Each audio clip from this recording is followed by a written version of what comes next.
O desafio não é começar, o desafio é continuar, mesmo quando tudo diz que é para parar. Quando eu dou uma olhada no texto de Tiago, capítulo 4, verso 7, nós nos deparamos com o autor dizendo: sujeitai-vos, pois, a Deus, resisti o diabo e ele fugirá de vós.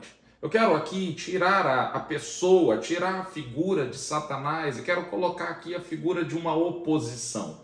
Resistir ao diabo, resistir à oposição, resistir às notícias ruins, resistir à perseguição, resistir a toda a oposição que está se levantando para impedir a sua continuidade. Já que não conseguiu impedir que você começasse, a oposição se levanta para impedir que você continue.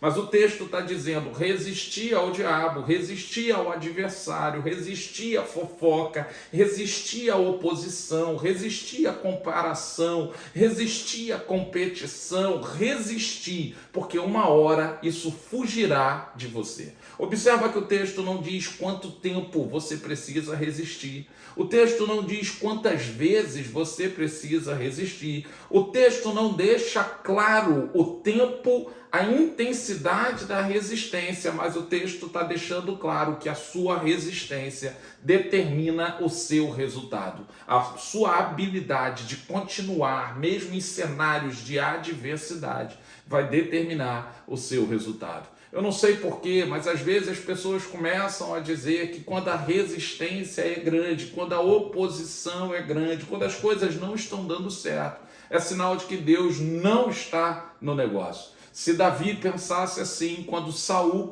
começou a persegui-lo, provavelmente ele teria desistido.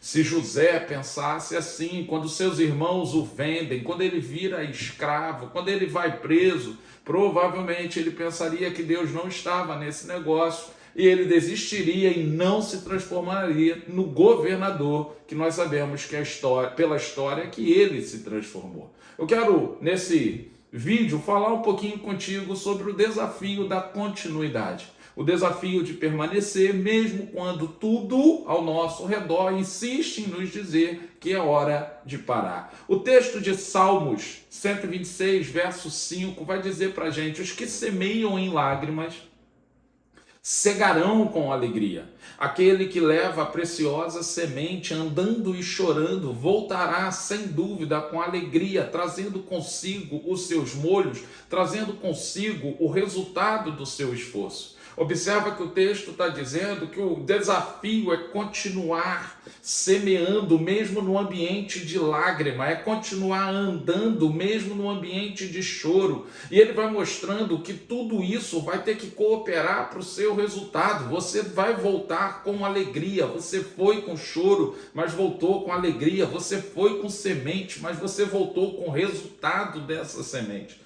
O que o texto está mostrando é que tem todo um ambiente que está falando para você desistir, mas aquele que permanece, aquele que continua andando apesar dessa adversidade, aquele que continua fazendo, semeando apesar da adversidade, vai voltar com alegria e vai trazer consigo o seu resultado.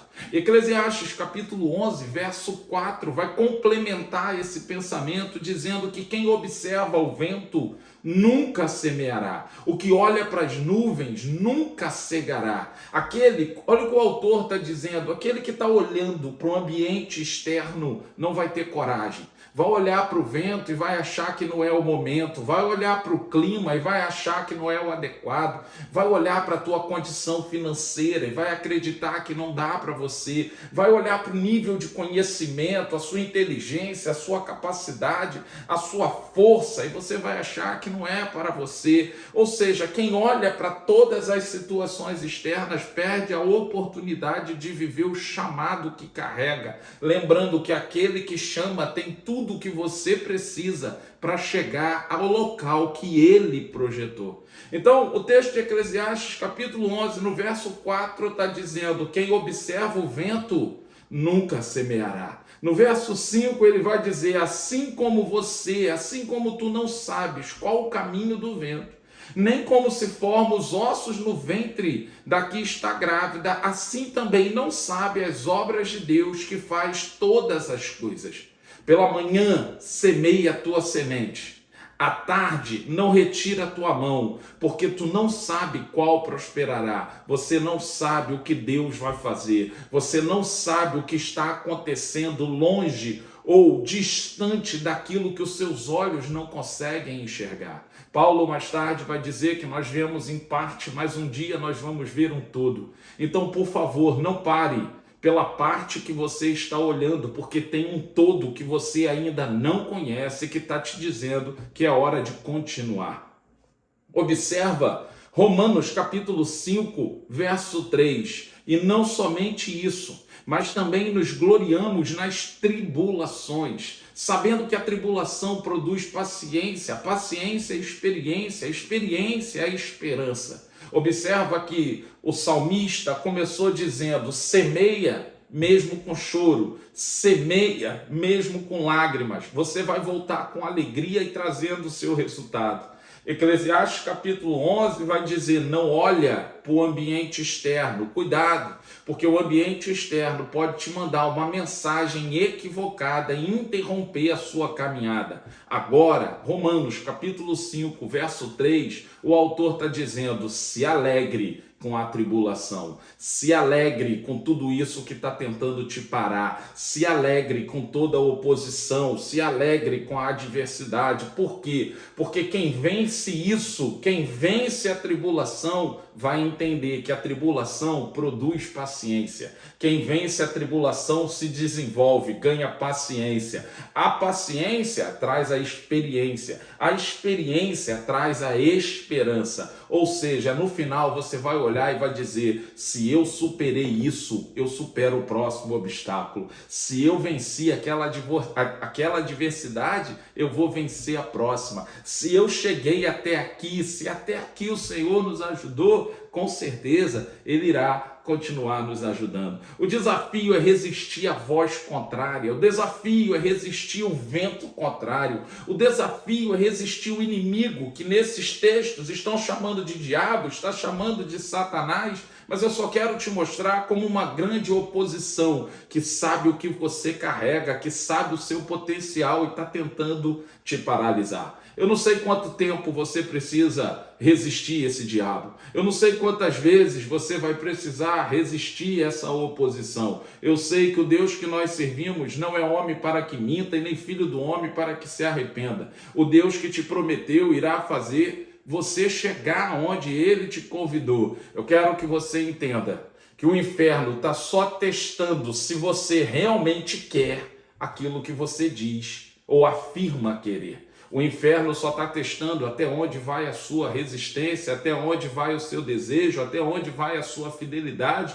até onde vai a sua fé. Que a gente entenda que o desafio nunca foi começar. O desafio é permanecer, mesmo quando tudo está dizendo que é hora de parar. Continuar lendo quando o sono chega, continuar malhando quando a dor nos surpreende, continuar fazendo quando os resultados não são tão intensos, continuar fazendo, não pautado nas situações externas, mas na voz que te chama dentro.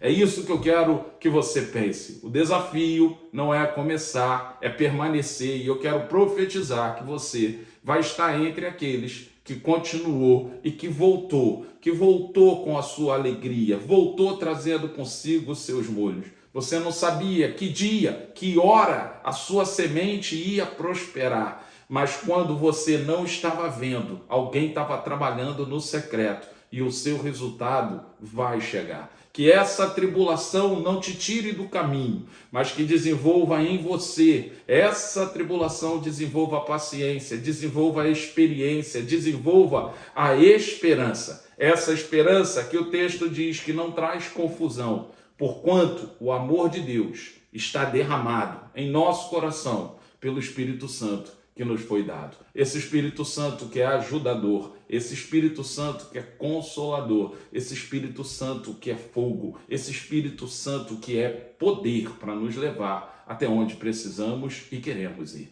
Que Deus te abençoe, graça e paz.